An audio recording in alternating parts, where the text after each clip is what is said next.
Selamat pagi Dewan Juri terhormat, moderator serta teman-teman yang berbahagia. Perkenalkan, saya Kurnia sebagai pembicara pertama dari tim pemerintah akan memaparkan pidato saya terkait MOSI. Sebagai negara berkembang dengan potensi maritim, Dewan ini tidak akan menggunakan strategi ekonomi biru. Setiap negara mempunyai potensi sumber daya unggul masing-masing, memanfaatkannya untuk bisa bersaing dengan negara maju, dan pada akhirnya negara tersebut akan berjejer dengan negara maju pula.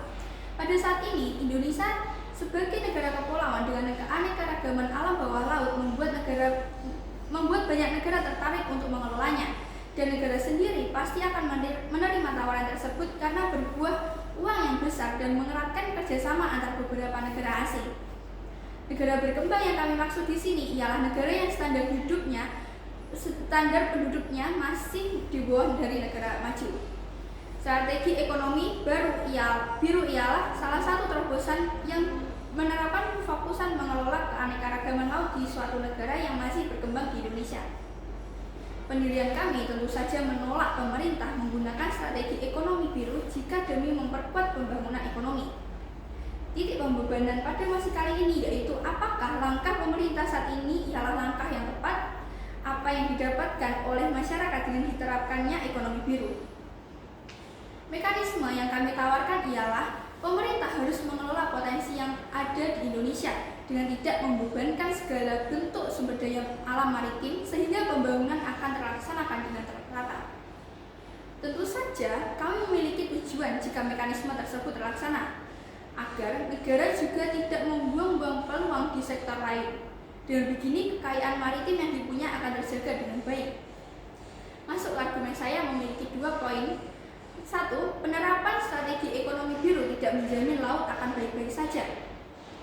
Dengan diterapkannya strategi biru ini, pemerintah akan kehilangan salah satu potensi terbesarnya. Mengapa demikian, Dewan Juri? Karena jika hasil laut diambil terus-menerus, apa yang akan tersisa bagi bangsa?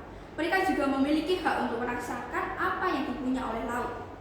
Dengan menitik beratkannya pemerintah pada ekosistem maritim di dalam program ekonomi biru ini, sama saja mengeksploitasi sumber daya alam yang dipikirnya terbesar dan tidak akan habis. Ini salah Dewan Juri.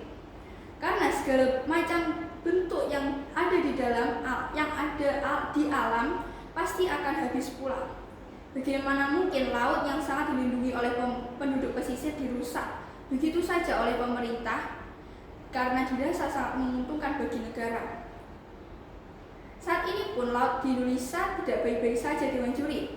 Kerusakan terumbu karang yang diketahui sebagai habitat makhluk laut diketahui sedang rusak. Jika penerapan strategi ekonomi biru terlaksana, maka akan menambah kerusakan yang terjadi.